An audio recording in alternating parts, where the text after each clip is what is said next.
Before I start this video, I do need to let everybody know that this is how this plant is supposed to look. This is these leaves are natural and healthy. Like it's fine. I do not need to water it. I'm just anticipating comments saying I mistreat my houseplants or something, but I assure you it's supposed to look like this. It's looked like this for years. Good evening, Mr. Bond fans. This is a bit of a different kind of video. If you've been watching my channel for a while, you will have seen that in the background I have a collection of some Ian Fleming James Bond first edition novels. This has been a collection that I've been slowly expanding over the last few years, really. It's quite a recent thing for me, really, and recently I got a few more, and people occasionally comment on videos like, oh, will you do a in-depth video about them someday? And I did make little short videos, but I figured that since I recently got 3 brand new ones, this would be a good excuse to talk about my Ian Fleming first edition collection so far. Like I say, this is a collection that has been growing very slowly for a few years now. It's, I'm not that much of a, like, my Bond collection is actually quite small, like, compared with a lot of die-hard fans. That's primarily because I currently rent in London, and I'm used to having to move around every few years or whatever and not having all that much space. let's face it, renting in London.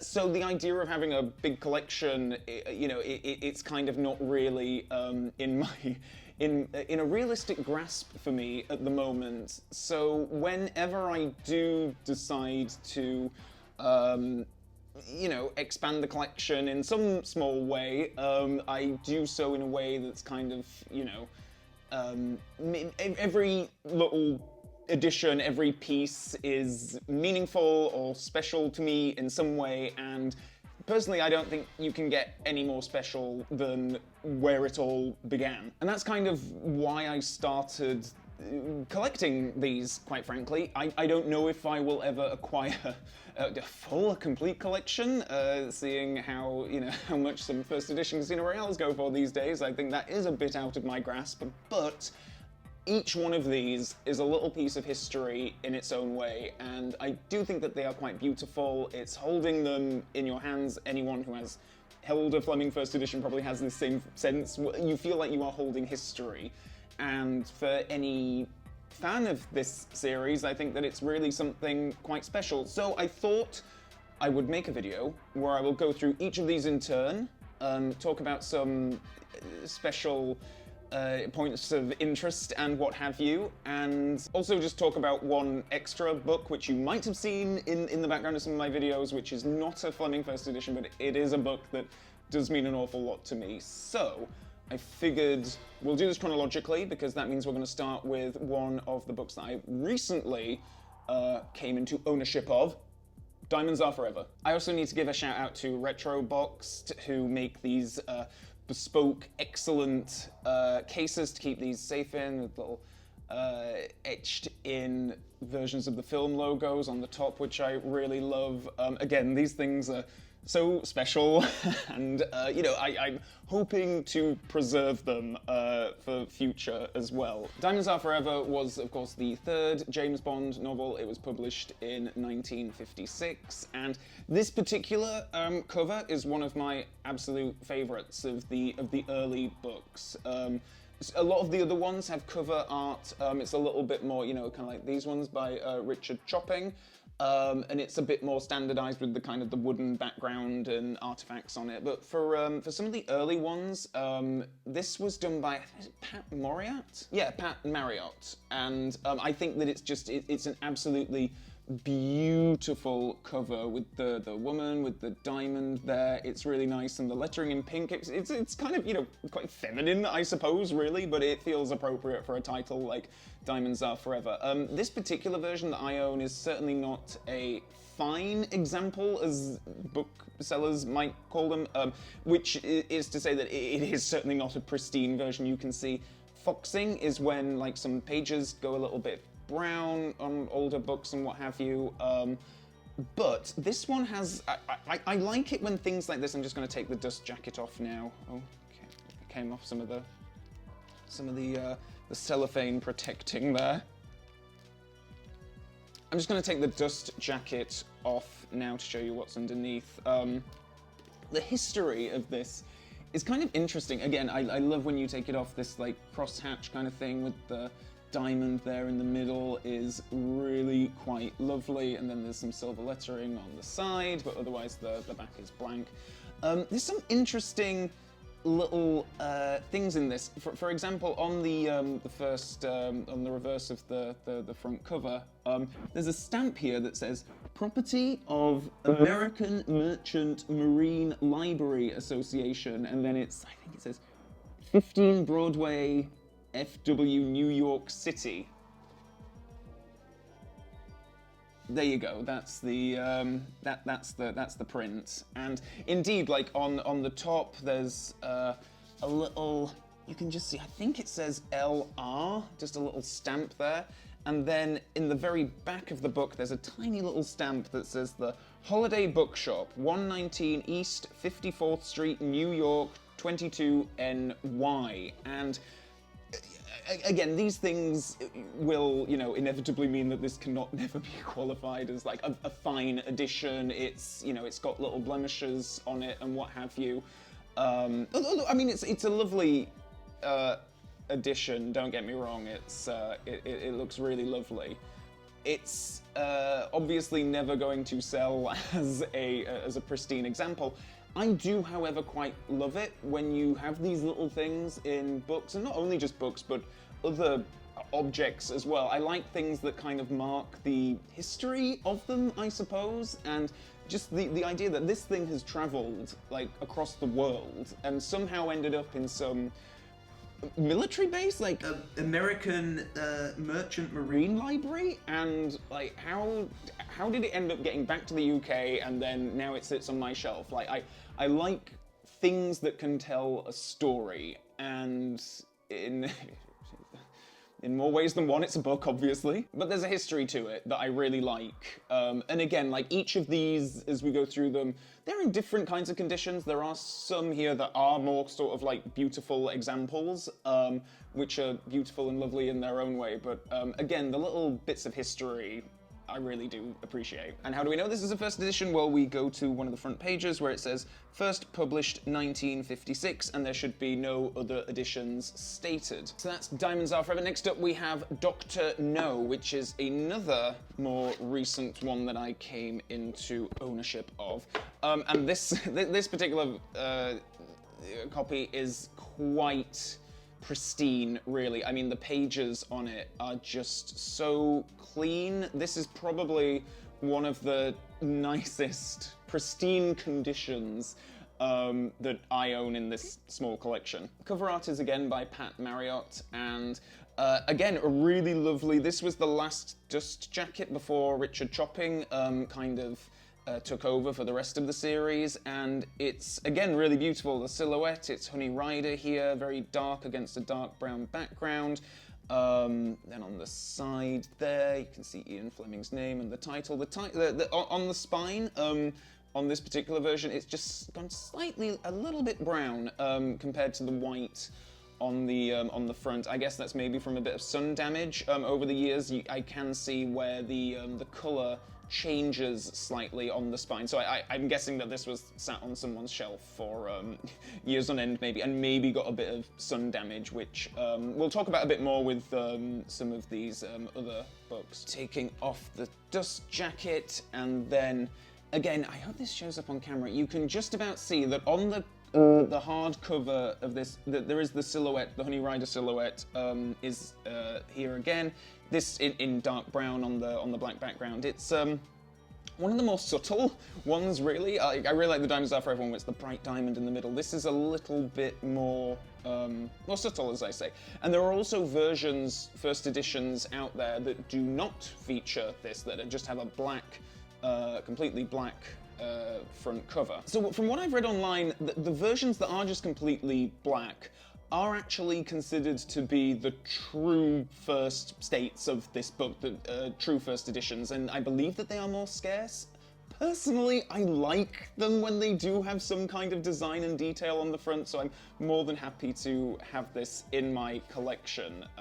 On the spine there, you have the title and the author's name in lovely silver lettering, and then it's plain on the back. And again, the way to tell that this is a first edition is to go to the other side of the title page, and then we have first published 1958, and that is how you know that this is a first edition. From what I read online, I'm going to leave a link to one of the websites that I check out when it comes to investigating the details of these first editions. Apparently, this particular novel had a tendency to fox on the pages more than other ones for some reason. Like I say, this is a really beautiful, like this barely even looks like it was read, and if it was read, it was probably by someone with, you know, white gloves on their hands or something. It's in that good a condition. Dr. No is also, along with Moonraker, one of my very favorites of all of the Ian Fleming Bond stories. So this is one that I was very keen to have in the collection, and obviously it was adapted into the very first James Bond film, so there is a lot of history behind this book,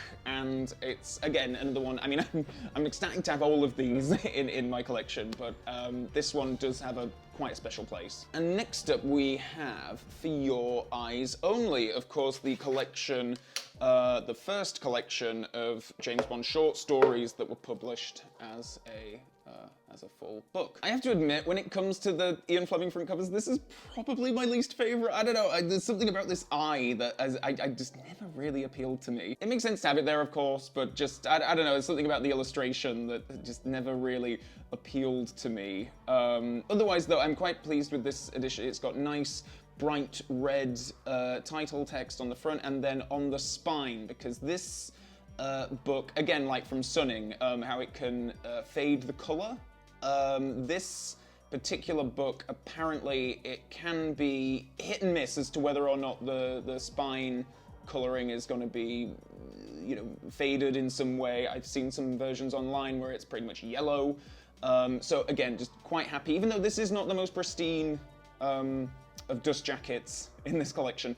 It is still quite nice because I mainly see the spines because I have them lined up, so I was keen to seek out one that did have a good deal of red still in the lettering on the spine. Underneath the dust jacket, though, I really love this design, like this silver eye that's in there. It's sort of, it reminds me vaguely sort of like Egyptian hieroglyph kind of thing. I do really like that motif. And then on the side, the titles and the author text are in gold on this particular book for some reason. I'm not quite sure what the logic was behind having silver on the front and gold on the back, and then it's a plain black spine on the rear. And again, just talking about like the history of these things, someone had written in pen, 15th of April, 1960. So I don't know why someone wrote that in there. Maybe it belonged to someone who made a note of when they bought every book or something for their own purposes. I don't know, but yes, again, for this one, on the front, they've got the titles there in nice red font, and then on the other side, first published 1960, and that is how you know it is a first edition. I did just have a quick Google, because I wanted to find the exact publication date of this to see if like that was, but this was, the book was apparently published on April 11th, 1960, so this person, maybe they were a big Bond fan, because they bought this only 4 days after the, or at least marked in it 4 days after the publication. There's another nice red For Your Eyes Only title text there, and then this is another very, like, it's not a pristine condition. You can see that there's some foxing there, but in terms, like, the pages are nice and clean and bright. It's yeah, really lovely. So as much as I'm not a big fan of the dust jacket, if you take the dust jacket off, this I think is absolutely stunning. So those were the three that I recently came into ownership of. These other ones I have made YouTube short videos looking through them, but I figured I would cover them again for the sake of this longer video, going through my collection in more detail. And next we come to Thunderball, which is, again, this particular copy is, again, quite in quite lovely condition. You can see that, like, on the here, like, for example, on the spine, there's like hardly any fading or sun damage. It's yeah, in a really nice beautiful condition. Taking off the dust jacket, you have the embossed. Is it embossed or what's the opposite of embossed? It's got the skeleton hand there from the dust jacket, which is really nice. I mean, I would kind of have loved it if it had been in like silver or gold or something like that. But we do have gold title text and the author's name there. Again, someone wrote in this one first. Don't know. Maybe someone was again cataloging their own collection. Though I don't quite know why you'd have to write first there, because again, if you just go to the page and you can see, first published 1961, which proves that this is a first edition. Again, a really, like I say, this is another one, probably along with Dr. No, probably in the nicest of conditions of this particular collection. Just really beautiful pages, some sort of discoloration on some of the ends of the pages, but again, overall, really, really lovely version. And I really love this portrait too on the back of the dust jacket. It's just no text, just very simple, just portrait of Fleming. I think it looks fabulous. And next up we have, this was one of the first ones. This was, along with The Man with the Golden Gun, one of the first two that I bought a few years ago.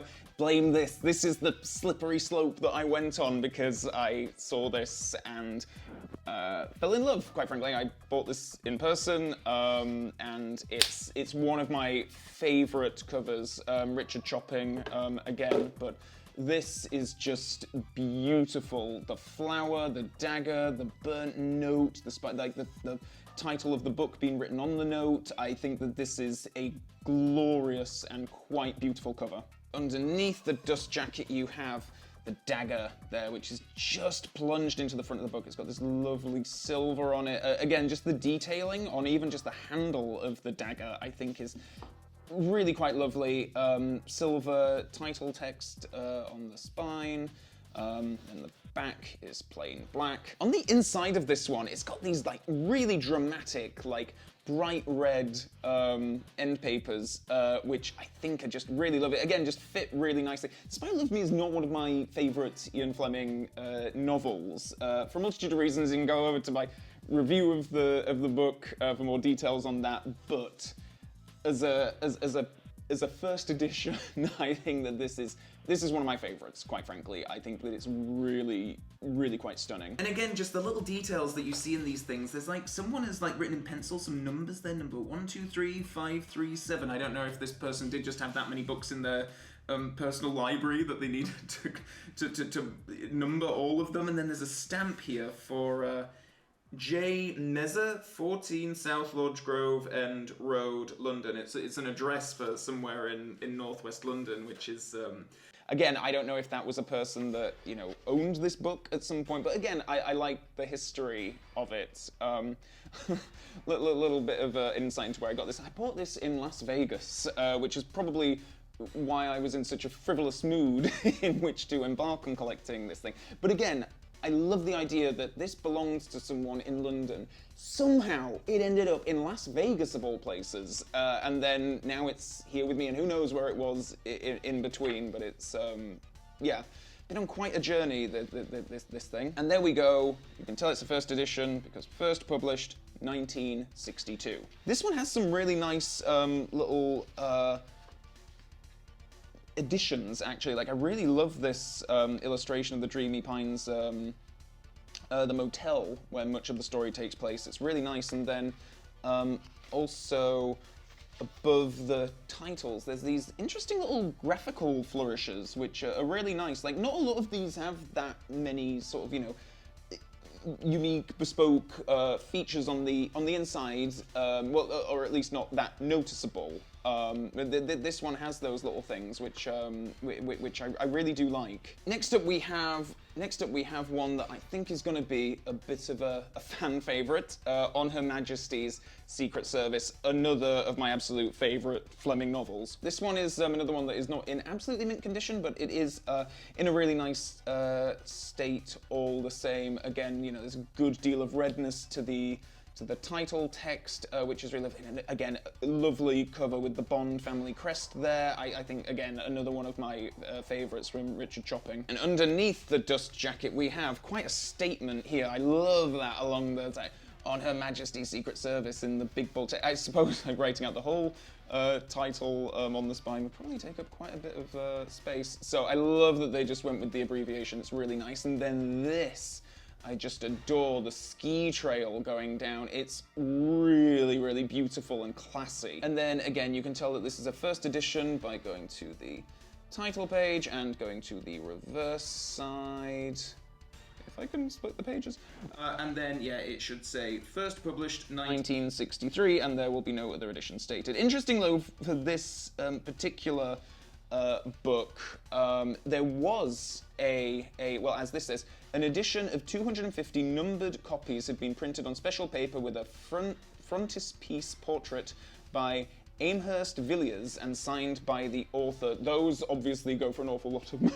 It's only 250 of them. So I will be more than content with my plain old regular first edition here. Again, this is not the most pristine version. I really like this dedication on the front page. You know, like little blemishes here and there, and some foxing, as you can see on the end of the papers and what have you. But yeah, again, really, really nice. Very, very pleased to have this in the collection. Then up next we have, of course, the final Bond novel published in Ian Fleming's lifetime, You Only Live Twice. This is one that I love. Like, I put You Only Live Twice on a par with Dr. No, Moonraker, On Her Majesty's Secret Service was one of my absolute favourite Flemings. I really love this cover. Again, I feel like I've said this a few times now, but this is up in my, if I do a top 5 Richard Chopping cover art video ranking at any point, this will be in that top 5. I think that this is a really lovely cover, and again, I like the vibrancy of the pink. It's subtle, it's, you know, kind of pastel, I guess, but it's really nice. The frog, the dragonfly with the blue, really lovely the spine there, which is the title text, and then you have the blurb, and then the little flower petal there. Underneath the dust jacket, this is one of my absolute favorites because I just love this gold Japanese lettering here. I absolutely adore this. I think it's so simple and classy and elegant, and then on the side you've got the sort of the title in English, but in a sort of a calligraphy kind of font, which is really nice. Again, I don't quite know why they opted for gold for the front and silver for the spine, but yeah, really, really adore this. This is another quite lovely edition in terms of, you know, being relatively pristine, and again, you can tell it is a first edition, going to the title page on the front, and then on the reverse of that, first published 1964, and there should be no other editions stated. Like I say, this one is really nice, and I really like how that kind of, I don't exactly know what font it is, but it reminds me of kind of like the kind of thing that you'd get, like calligraphy, you know, like painted with a paintbrush kind of font, and that's the chapter titles, which I think is a really nice touch. And then we come to the final book, my final first edition in this collection, The Man with the Golden Gun. I don't think many people will describe it as being one of his strongest.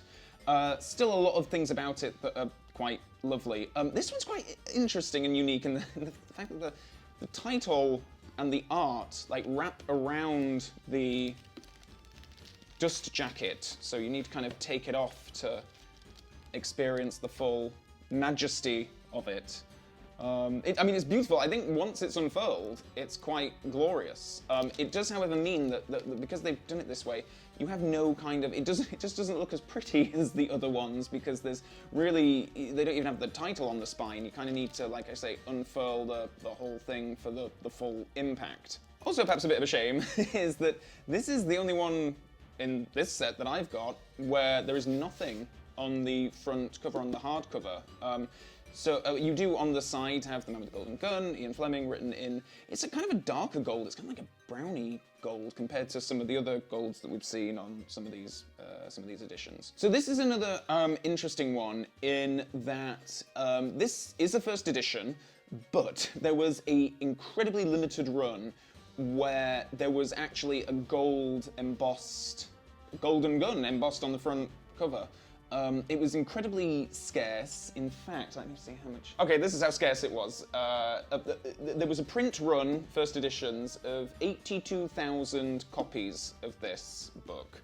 and 150 had the golden gun on the front, so obviously incredibly scarce, goes for ridiculously high prices. These ones, because this was also one of the later Ian Fleming books, by this point, you know, the Bond films had come out and were a big success. So this is one, some of the later ones you can actually pick up for, you know, not as astronomical prices as some of the early ones, which obviously go for a lot more money, because the print runs for first editions weren't as big either. So according to this website, there were 82,000 copies of The Man with the Golden Gun in the first edition print run, and if we scroll back up to Casino Royale, there was 4,500, so that's the difference. That's part of the reason why, you know, Casino Royale, you pay a lot of money for that one. On the inside, I really like the end pages have this kind of like green, kind of like marbly, like roots. Like, I'm not entirely sure what it's supposed to be, but it's really nice. And of course, once again, to see that this is a first edition, you go to the title page, Jonathan Cape, go to the other side, and it should say first published 1965 with no other edition stated. Again, I'm not much of a font expert, but yeah, I like these little details that give each of the books like some of their own individuality. So the last book in my collection that I want to talk about is this version of From Russia with Love, which certainly looks like a first edition, you know, as far as I can tell. It's got that Richard Chopping cover. It's when you look inside, it's by the same author. There are no books like that were published after From Russia with Love, so this is from, you know, I don't know exactly when this was published, but from around the time of, you know, the original book's release, I assume. But if we take off the dust jacket, what's this? A baby blue color? This was actually a edition of From Russia with Love published for the book club, as you can see on the one of the flaps of the dust jacket. This does not have the value of a first edition, certainly. If you look, so where we would normally look for the first edition indicator on the other side of the title page, nothing there. So this is not a first edition. I bought this, as you can see there. I paid princely sum of £4 for this. I found it in a second-hand bookshop in Haworth, which is a tiny town in Yorkshire. And when I saw this when I was a teenager, God, this was the first Bond book I ever owned and read, the first Ian Fleming novel. And when I saw it in the bookshop when I was like 14 years old, however much, I thought I had found a first edition, and I thought the booksellers don't know how much this is worth, and I was going to buy it for £4 and be a millionaire.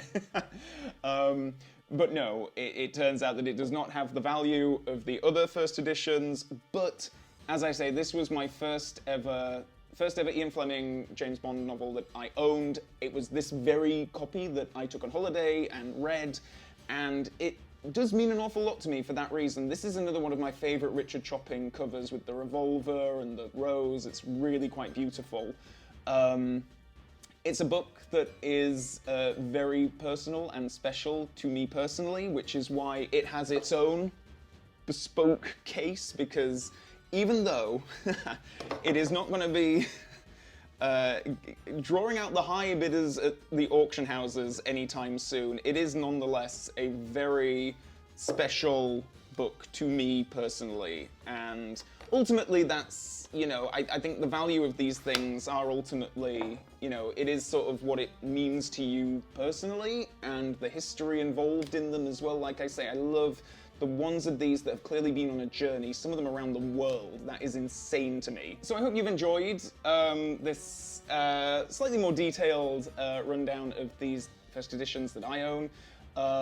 Like I say, I feel quite privileged and very happy, to be honest, that I get to touch these and look at them and put them on my shelf, because it's the history behind them that I find intoxicating, quite frankly, and particularly the books that have their own history, some of them that have been around the world. It's the stories that they tell beyond the text on the page that I think is really quite remarkable as well. So do let me know in the comments section below if you own any Fleming first editions, if there are any prized items in your collection that look like these, as well as let me know if there are any out there that you particularly covet, like me with Moonraker. I would love to, hopefully we'll get to own one of those someday. And yeah, I hope you've enjoyed this video, Bond fans, and until next time, so long for now.